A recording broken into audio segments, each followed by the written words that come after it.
Bonsoir et bienvenue à tous dans les dossiers de la mémoire. Je vous propose ce soir de revenir sur le parcours d'une moudjahida qui a rejoint le maquis à l'âge de 15 ans en wilaya 2 historique. Il s'agit du parcours de la moudjahida Khadija Belgembour. Madame Khadija Belgembour, bonsoir et bienvenue dans les dossiers de la mémoire. Vous avez rejoint le maquis toute jeune, très jeune même, oui. à l'âge de 15 ans en 1959. Moi.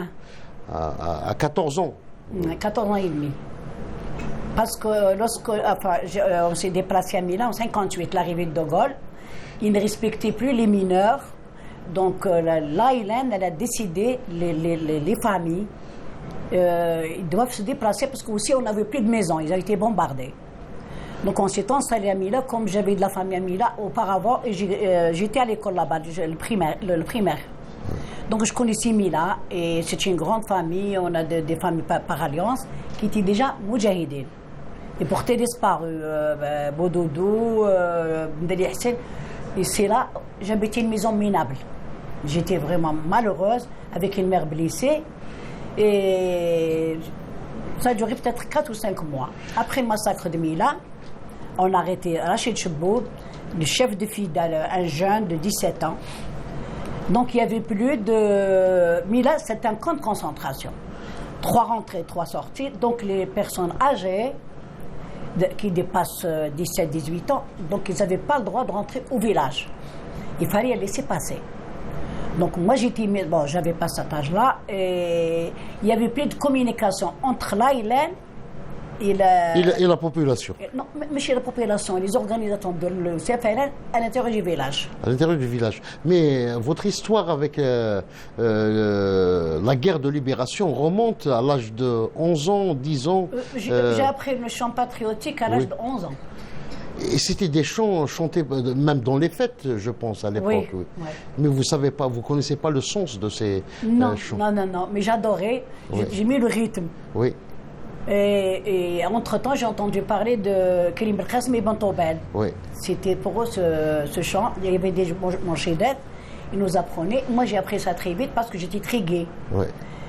ضربنا نجمة وهلال وشاركنا في الوطنية بنطبل وعبد الكريم وهما اللي يجيبوا الحرية ضربنا راهو منصور ني طيارة ني بابور وبركة ربي والرسول واحنا اللي نجيبوا الحرية ضربنا نجمة وهلال وجندناه من ساو رجال وإلا ما كفاش الحال نزيدوا معاهم الدرية باسكو جيتي كي enfant. Et puis il y a beaucoup. J'ai aimé ça. Et ces chants étaient donc appris par les femmes, les enfants dans votre région? Mais les femmes et les enfants, on n'en avait pas beaucoup, mais je sais que les filles de ma génération, ils aimaient beaucoup ça. Même dans les mariages, jamais on le chantait, ils disaient il faut parler, il faut doucement, il faut baisser le ton parce qu'il y a des harkis qui comprennent le sens du chant patriotique. Madame Khadija Belgembour, votre douar était un petit peu particulier, n'est-ce pas? Toute la région. Oui. Toute la région, parce que moi c'est un peu spécial, parce que moi, ma famille ne travaillait pas je partenais à une famille de 500 personnes. Oui. Ma famille ne travaillait pas chez les colons. Oui. Mon grand-père, il avait 3 femmes, il a eu 15 garçons. Alors, ceux qui travaillaient, les enfants de la première femme, on faisait l'élevage de bétail, c'était extrêmement riche. La deuxième femme, c'était l'héréditaire à Mila, on n'avait pas d'agriculture, l'héréditaire pour nous nourrir. Et les enfants de la troisième femme, c'était des marchands de légumes algériens. Donc j'étais très heureuse. Il n'y avait pas de colons. C'est une famille aisée, quoi. De l'époque. À l'époque, il y a 2 familles. Ouais. Boraoui, Boulqara ou Belgembour. Alors, la famille Belgembour, dans cette région, vivait essentiellement donc de l'agriculture, de l'élevage. Oui, élevage, oui. Je ne travaillais pas chez les colons, moi je n'ai jamais vu de colons. Il n'y avait pas de colons dans la région d'ailleurs, non? Non, il n'y avait pas de... Le colon, ils étaient au niveau de Djidjel. Oui. Sidi Abdelaziz, oui. Taher, Sidi Abdelaziz, El Melia, c'est une région à l'état sauvage. Donc il n'y avait pas de colons. Il y avait un petit peu Bni Bel'Aid, on avait quelques hectares. Et mes parents plantaient le pastèque, le melon, les légumes. Ouais. Donc c'est une zone montagneuse, il n'y avait pas de vie, à part l'élevage de bétail. Parce que je me rappelle, mon père il était associé avec un colon Taher, ils faisaient l'élevage de bétail, ils ont voulu mettre des chevaux, ils ont voulu même ramener, y compris le sens de chant patriotique. Alors, donc, dans ce grand douar de votre région Ouled Laskar. Non, je suis de Bni Btahmi Ouled Laskar, juste à côté. Oui. C'est là où il y avait le PC, de là où il y a deux. Je me rappelle, ma tante, elle était chef de ce marquez, ce PC. Elle recrutait les femmes, des jeunes filles, parce qu'il n'y avait pas de femmes, des jeunes filles. Elle s'occupait de la logistique, elle connaissait des gens qui donnaient. Parce que les Moudjahidines, ils n'avaient pas de budget. C'est la population qui nourrissait. Et on lui a supplié de voir Bentobel, qu'est-ce qu'il est Bentobel. On entend parler Krib al-Qasim, mais on ne sait pas. On l'a supplié d'aller les voir, au Radaskar. Moi et mes deux cousins. Alors on est allé au PC, c'était impressionnant. On a trouvé Bentobal avec son truc équipier. Krib al-Qasim, il était en train d'écrire, il me tournait un petit peu le dos. Il y avait les gardes, ils nous ont voulu nous renvoyer. C'était en quelle année? En 55? L'année, je ne sais pas, avant d'aller à Milan. Hein, je sais que ça fait 56, 57. Je sais que la région, elle était zone interdite. Zone interdite après la fameuse révolte, donc du 20 août 56. Après, une année après. Une année après. Une année après. Et après, moi, après ce soulèvement qui a été mené par Zerot Youssef le 20 août, votre village, votre douar sera bombardé. Toute la région. Toute la région. À partir du 21, 22 août, etc., c'était vraiment un bombardement. Il n'y a pas que chez nous, on voyait que la fumée des maisons ratissées, où la Daskar était presque aussi, jusqu'à je ne sais pas. Et alors qu'on s'approchait, alors les gardiens nous ont renvoyés, ils leur ont dit non, laisse-les s'approcher, c'est la relève. Moi je comprenais pas, ça veut dire la relève. J'ai appris ça bien après, une fois j'ai mûri, peut-être à l'âge de 40 ans, je ne savais pas. La relève, qu'est-ce que ça veut dire? Alors il nous a demandé si on savait chanter. On lui a chanté قداش نفكر في الجزاير ديما حية يا دم الشبان مقطر متبزع في كل ثنية شوفوا يا الولاد الناس اللي خانوا البلاد كبار روس القياد وزادوا معاهم القومية. Et c'est un autre chant, donc à la gloire des militants, à la gloire des Moudjahides. Mais les zones interdites, les douars, on n'avait pas de harké, l'armée, les maquisards, ils circulent en toute liberté. On connaissait même le nom de Derbal, le responsable militaire, Sim Saoud Bouali, Bentobal, non, le nom il n'est pas caché. Alors, quel était votre premier contact maintenant avec les Moudjahidines? D'abord, les filles. D'abord, c'était le Mourchidat. Oui. Je les voyais jeunes, très gentils, le visage d'ange. Très gentil. Ils nous expliquaient, voilà, pourquoi ces étrangers sont là, pourquoi l'armée, elle tue, pourquoi l'aviation, elle bombardait. Et c'était la révolution, l'indépendance. Moi, tout ça, j'étais inconsciente. Je ne comprenais rien. Je n'ai pas compris encore. Et après, je passais mon temps souvent chez mes grands-parents. J'ai une grande maison, il y avait beaucoup d'enfants. C'était le mois, il faisait chaud. Je ne peux pas dire ni juillet ni août. J'étais chez mes grands-parents. Entre midi et 2 heures, je dois monter chez ma mère, chez mes parents. J'ai croisé un groupe d'hommes. J'étais un peu intriguée parce qu'ils portaient du khabia, il y avait des armes. C'est comme les chasseurs à l'époque. J'étais intriguée, j'avais peur, je suis rentrée à la maison, ma mère elle a vu que j'étais un peu effrayée. J'ai dit, qu'est-ce que c'est que ça? J'ai vu des hommes avec ça, la chaleur, ils ont des armes. Elle me dit, non, ce n'est pas des hommes, c'est des anges. Puis resté dans la tête. Il est venu un jour, j'ai la chance de voir ces hommes-là. Ils avaient le visage d'ange et le comportement d'ange. Regardez une très belle image. D'abord, c'est pour ça que j'ai ri encore, et je ris encore aux éclats. Parce que j'ai vécu des inouïs stables, siyassiyin, askariyin, khawtin mujahidat, parce que les hommes je ne connais pas. Mujahidat, ils sont venus de toute la région. De la Batna, de Sétif, oui. Sétif, même de la Kabylie, qu'ils n'ont pas été acceptés à la Wilaya 3. On a vécu ensemble. Il y a quelques jours, j'ai essayé de contacter une sœur, son prénom me faisait rire. Elle s'appelle Ranja. J'ai essayé de l'inviter à la maison et je me suis rendu compte qu'elle est un peu malade. L'Alzheimer. Donc il n'y avait pas ce problème, il n'y avait pas de favoritisme. Même la faim, même la peur, les conditions de vie, la survie, il n'y a pas de vie. Je ne l'ai pas tellement senti. Parce que tout le monde était pareil. Alors,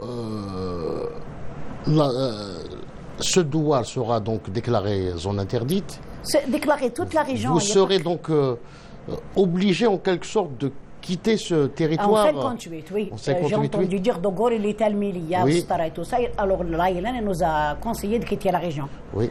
Parce que lorsque l'armée coloniale commence à installer des casernes, et on a entendu des cris le soir. Je crois que dès qu'ils arrêtaient la population, ils les torturaient peut-être, je ne sais pas.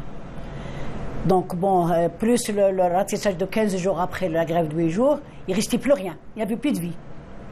Nous qui nourrissions l'Aïlan, qui était de l'espoir, parce que je ne savais même pas ce que c'est clair. C'est à partir de là, les responsables, ils ont décidé qu'on doit quitter la région. C'est comme ça qu'on a déménagé, on est parti sur Mila.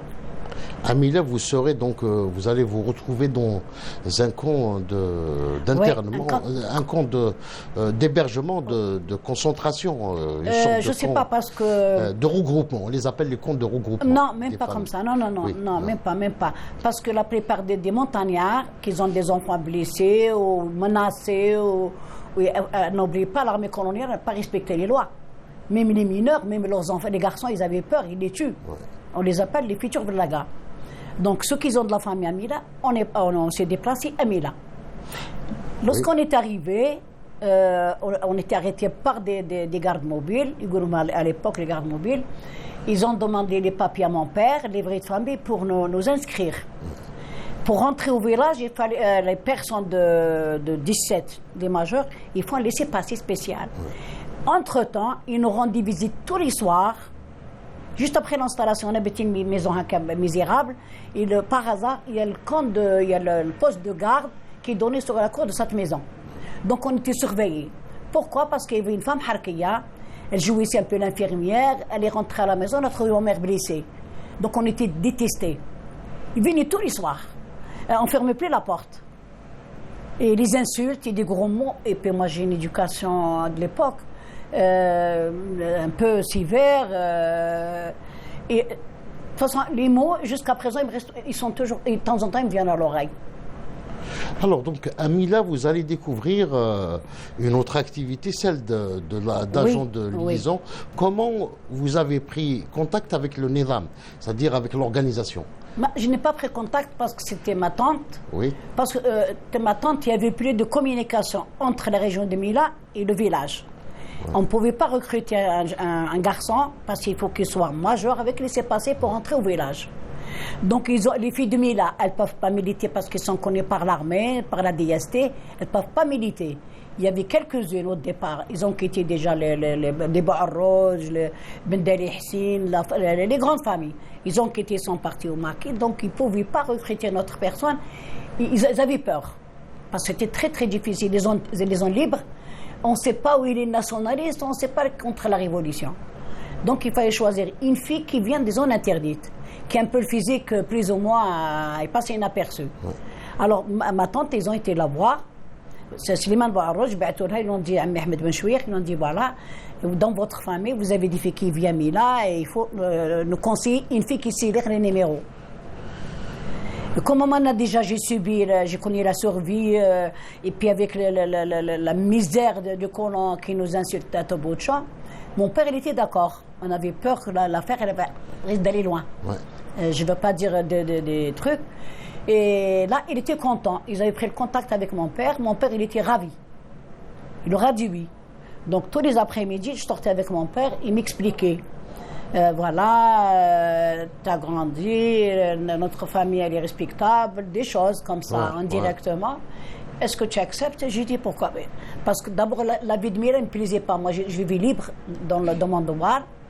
Je vis là où je veux. Tout le monde, c'était mes cousins par alliance, ma famille. J'ai pas aimé la vie de Mila, de village. Là, on a pris contact avec Ahmed Ben Chouier. ربي يرحمه حكم la logistique. Entre Mila, هو اللي حكم la logistique. Donc il a contacté mon père. Il commence à m'envoyer chez des femmes qui portaient disparu. Et j'avais un magasin, c'était une boucherie. Là, je mettais ce qu'on me donnait. Des papiers, parce que je ne les prends pas à la main. Il les cousait là, on les a cousés dans les trucs, les épaules, ma jupe, enfin ma robe. Et j'arrivais à destination, je suis rentré dans la boutique. Alors il trouvait le mot, et ça commençait à me plaisir un peu. Et lorsque ça a tellement bien fonctionné, ça a très bien marché, ils m'ont envoyé chez madame Arbi Barjam. À l'époque, elle vivait à Milan, une famille révolutionnaire à Blambark, qui était en otage à Milan. Al-Qadima, c'est une ville romaine. Il y a une seule entrée. Oui. Donc ils nous ont envoyés avec une fille de Milan à Boarrodj. À l'époque, je ne savais pas qu'elle s'appelait Boarrodj. On était copines, on se connaissait déjà. Oui. Et là, on lui a mis un bout de papier. Et elle ne savait pas lire parce qu'elle ne sortait pas. Elle a appelé un voisin ou leur cousin à la Baliche. Ils lui ont dit, tu dois sortir. Là, on a organisé. On est sorti avec les responsables civils. On a tracé le chemin pour qu'on doit passer. Parce qu'on ne peut pas bouger. Il y avait des casernes partout. On a tracé le chemin. Le problème, cette Rahima Ben Mbark, elle ne connaissait rien de l'extérieur. Elle ne peut pas marcher. Alors moi j'avais un cousin par alliance, le mari de ma cousine, qui sa cousine, Moujahida déjà, qu'on connaissait. Et son oncle Shahid. On lui a demandé, il avait un cheval. Et je ne le connaissais pas très bien. Alors j'ai dit, je sais qu'il s'appelle Amil Hashmi. Amil Hashmi, Hassan Hadan Deh. Tbissem. Il l'avait Rahima plus loin. Toute blanche, une femme magnifique. Elle ressemblait rien, elle avait rien d'énergérienne. Alors on lui a donné un chiffon. Ammi Hashmi Rabbi Rahmo. Il nous a préparé le cheval. On l'a pris, on a traversé. Là où il y a le barrage maintenant. Oui. Il n'y avait pas de barrage. On a traversé, mais il y a des gens qui... Bouharoun, c'est la région de Bouharoun. La région de Bouharoun, et à l'époque on l'appelle le Grême. Ouais. Donc on a traversé, on a trouvé qu'ils nous attendaient. Je voyais le Djbel, la montagne de Zouara, qui me faisait peur. Parce qu'on a traversé, lorsqu'on est parti à Mila, je l'ai traversé à pied. La nuit, on a souffert avec une mère blessée. Je me suis mise à pleurer. Et là, on a rencontré des Moudjahidines. Je crois qu'il y a une femme Moudjahida. Mais avant de rejoindre le maquis, je pense que vous avez été chargé d'effectuer une opération. Oui. À Mila. Mais on n'avait pas le droit de dire le mot qu'on vous donne. On le voit même parce qu'il y a dedans. Mais vous avez récupéré des munitions et une arme. Des munitions. Non, oui. Là, après, on a réussi à faire sortir Rahima Ben Mbark. Oui. Donc le chef, Slimane Bouarrodj, c'était deux frères maquisards, ils connaissaient bien la famille. Alors il m'a dit, voilà, on va t'envoyer chez Fatima Boumaza. Oui. Fatima Boumaza, je l'ai envoyé se promener avec les militaires, avec la jupe. Elle nous faisait peur. Elle jouissait un peu l'infirmière. Il faut que j'aille chez elle. Parce que je crois que sa vie, elle était mise à prix. C'est un peu loin du village. Elle habitait dans une caserne, près d'une caserne, parce qu'il y avait plus de casernes. Ils m'ont envoyé chez elle. Bon, j'étais déguisée en mendiante, une paire de sandales en nylon et déguisée en mendiante avec un coffre à la main. Je suis arrivée vers midi et demi, parce que c'est un peu loin de là où j'habitais. J'ai trouvé, sa soeur, elle m'a ouvert la porte. Ils habitaient une maison avec une cour. Elle était à l'intérieur. Sa soeur, je ne savais pas qu'elle était mariée le plus grand harki de Mila. Bachir Taber, il n'est pas de Mila. Une tête qui faisait peur encore. Quand je vois dans son bras, j'ai froid un peu dans le dos. Alors, je me rappelle, il mettait la musique Barahmar. Je suis rentrée, elle m'a dit voilà, elle s'appelle Barnia. Jusqu'à présent, je me rappelle son prénom. Elle m'a dit Barnia, Barnia. Puis elle est rentrée dans la chambre, donne-lui un peu de galette chaude. La pauvre, la mendiante, elle doit avoir faim.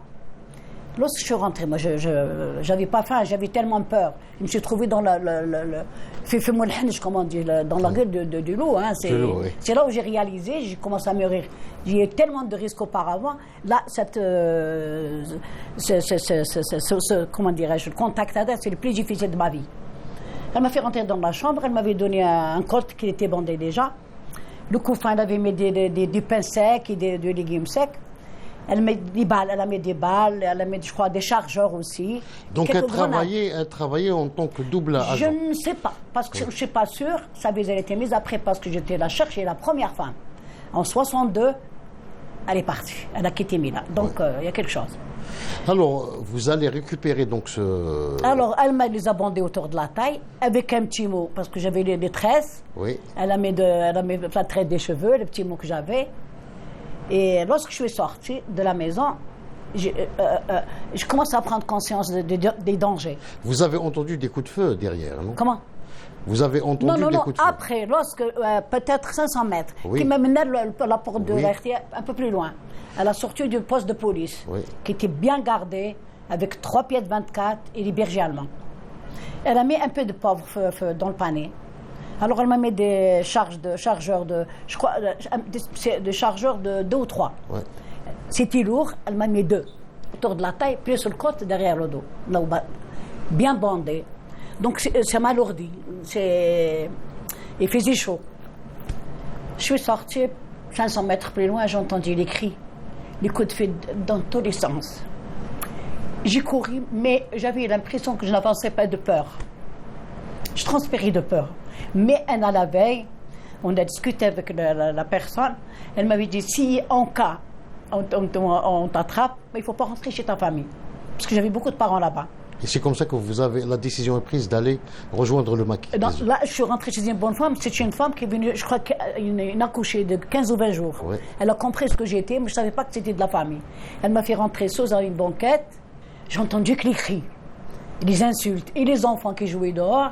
Ils avaient déjà des grands-parents shahid, des parents mujahideen. Ils se payaient des soldats, des parents. Elle est partie par là, elle est partie par là. Moi, j'avais très peur. Je n'avais pas peur de mourir.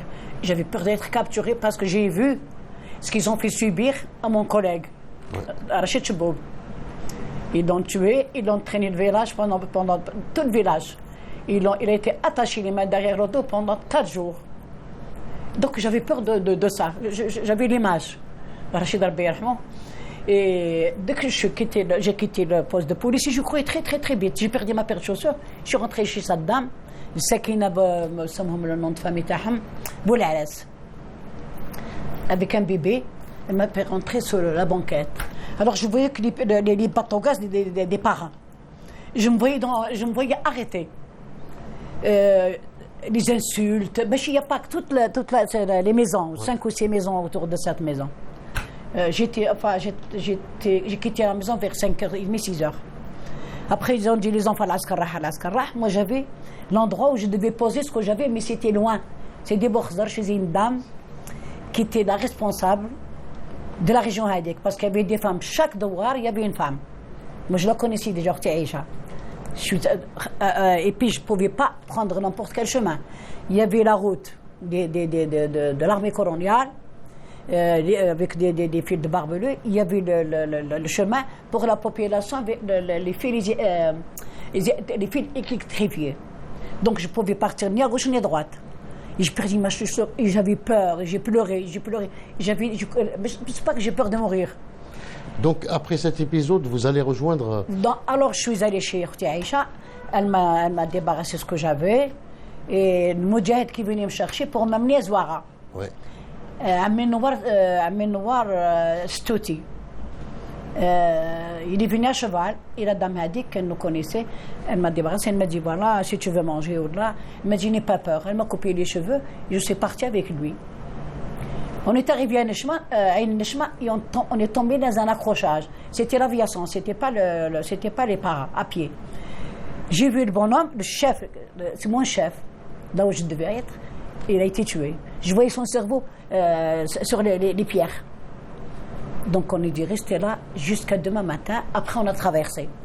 Parce que la journée, parce qu'il y a les zones interdites, il y a les zones libres. Je ne suis pas arrivée encore aux zones interdites parce que j'avais l'expérience. Ouais. Je connais la survie, je sais où me cacher, ce qu'il faut faire. Et après on est arrivé à Zouara. J'arrive, je me suis trouvé parmi des moudjahidines que je ne connaissais pas auparavant, des moudjahidettes, منهم Ben Dali Hsine. Je connaissais déjà un peu, on n'est pas dans la même génération. Alors j'ai trouvé le chef, il avait à peu près dans les 23-24 ans. À cette époque-là, on ne regarde pas trop les hommes. Alors il est venu envers moi. Il a ouvert ce que j'avais. Il m'a dit bravo, tu vas être moudjahida. Après, il m'a amené à l'intérieur du gourbi. Alors je trouvais des moudjahidettes, ils faisaient de la galette. Il m'a dit ça, c'est ta sœur. On est sorti, il y avait des journaux qui nettoyaient la mat, je me rappelle, mat 49. Il m'a dit ça, c'est ton frère. Il m'a dit ça, c'est ton père. Mais mon père, je ne le voyais pas, c'était le drapeau. On n'avait pas un drapeau comme ça, c'est des chiffons. Ouais. Un chiffon rouge, blanc et vert. Il m'a dit ça, c'est ton père. L'Algérie, c'est ta mère, moi je suis ton grand-père. J'ai éclaté de rire parce qu'il n'avait pas l'âge de mon grand-père. Donc j'ai dû passer quelques jours, 2 ou 3 jours. Là, on s'est déplacé vers les zones, à l'extrême de zones interdites. On était reçus par les responsables, c'est une femme. Et vous serez formé comme aide-soignante. Le zonal, oui. Il s'est présenté, Bocheret, est-ce que tu sais lire il y avait une moudjahide un peu, elle m'a dérangé un petit peu, elle était un peu grincheuse, vieille chouïa. Il m'a dit l'Aspro, bleu à l'époque. Il m'a dit, qu'est-ce que c'est écrit là? J'ai dit, l'Aspro, comment qu'on doit le prendre, et ça, qu'est-ce que c'est? Mais je ne connaissais pas encore les compresses, les instruments chirurgicaux, mais il m'a dit, tu es la bienvenue, on va t'orienter vers la branche médicale. Mais je dois passer à une formation à Benisbeh. Ouais. D'accord, j'ai été acceptée au Koulouchi 2 ou 3 jours. Puis j'avais très faim, fatiguée, je ne dormais pas, je n'avais même pas de coussin, j'ai l'habitude de dormir en famille. À 5h, 6h du matin, il est venu, c'est l'Arbi Barjab. C'est lui le responsable de la zone Hadik. Alors c'est lui, avec ses genoux, qui va nous accompagner avec Fatima Bkhouch et certaines Bouba Toued de Constantine, une fille adorable, l'Arbi Rahman. À l'arrivée de Sidi Marouf, on est tombé dans une embuscade. Il faisait noir encore. Ça a été très rapide. Il y avait une patrouille avec une jeep. Ils ont attaqué la dernière. Je voyais le Junoud qui est descendu du rocher, Sidi Marouf. Il déshabillait les morts. Il prenait les vêtements, les chaussures, les armes. Donc on a dû traverser avant l'arrivée de l'aviation 40 km. Je suis arrivé à Benisbeh, j'ai trouvé Moudjahida Zahia Gawa en train de nettoyer un blessé. Le Ghalia lui dit, je te dis que ne me touche pas l'eau, c'est encore frais. Et j'avais très très froid, je me suis approchée au feu parce qu'on ne sortait pas la journée, c'était la nuit. Elle a vu, il y avait du sang des cadavres. Elle me l'a enlevé, elle a bien mis un peu d'eau, elle m'a chassé vers le feu de bois, elle m'a mis sur le dos parce que j'avais très froid. J'avais pas de vêtements pour. L'hiver, la nuit, il faisait froid, c'est des montagnes très hautes. Là, j'ai dû passer peut-être 2 mois. Je reçois, c'est le professeur Toumi, c'est lui qui donne l'accord. J'ai dépendé d'Abdelkader Bocheret. Après, Toumi, il m'a orienté vers le Wad Askar.